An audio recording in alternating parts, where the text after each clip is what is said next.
Avar Kriss, Marshal of Starlight. Fan heroism leader who deploys on 9 resources and has the ability action. Exhaust this leader to create your force token. Now, her deploy ability is a little unique in that it states epic action if the number of resources you control plus the number of times you use the force this phase is 9 or more, deploy this leader. Okay, and on her deployed side, she has 4 attack, 10 health, and while the force is with you, this unit gets +4, +0, and gains overwhelm.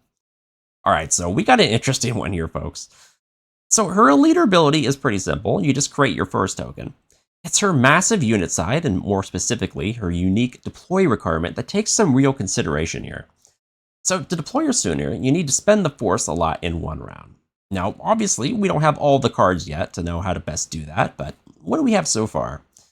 Well, I looked through to see what we have, and for any cards that let you spend the force more than once in a round. And it looks like we have Luke Skywalker and Chirrut Imwe. Now, Chirrut might be tough since it relies on the opponent attacking him, and the sequencing might be awkward, and they probably will just stop attacking him once they realize they're in danger of you deploying Avar. Luke, on the other hand, simply requires you to play a unique unit to spend the force. That seems easier to set up.